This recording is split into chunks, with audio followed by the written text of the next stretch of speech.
So I'm going to take you through my lash prep services in real time. I like to walk my clients through as I give them a lash prep because sometimes it can feel a little bit awkward. So as you can see, she's shaking her head up and down because I am talking to her and guiding her, letting her know the next steps.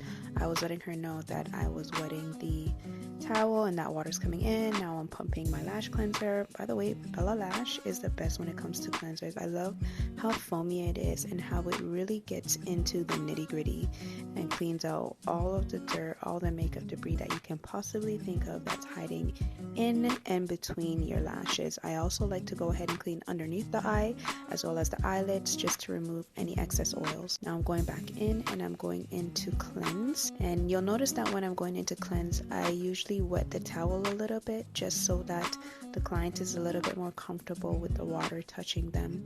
I'm going in gently to ensure I remove any of the lash cleansing sides because we don't want to have any of them left behind. Then I'm going into her left side and doing another cleanse, and I like to take my time. I don't like rushing because I don't want anything to interact with the lash products I will be using. This is me going in with my eye pads. You'll notice that I don't put her eye pads directly on her eyelids just because I find it can get really uncomfortable. So I like to place them underneath the eyelids, and then I will go in and add the tape to tape down the bottom lashes.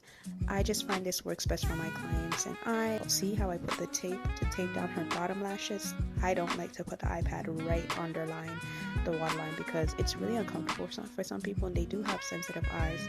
I myself, I know it's the worst thing for me when I get my lash extensions done. I'm just walking her through and asking her if she's comfortable. I have her open and close her eyes, and she lets me know whether or not she's comfortable, because again, if you're not comfortable while I'm doing your lashes, it's not going to be a great experience, and I have to make sure that your eyes are closed so that we don't have any chemical burn reaction. So I really like to take my time whenever I'm doing the lash prep portion of the lash services. Now I make sure everything is good, double check to make sure everything was taped down, and now I'm going in with my lash mat. You'll notice that I go in quite a few times to do this lash mat because this particular lash set had 3 different layers. So I'm going back and forth with the digital lash mapping I did for her, and then I'm just putting it onto her iPads, doing the same thing on her right eye.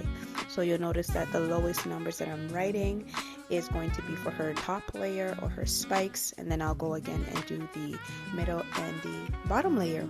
So this is how I do my lash prep services.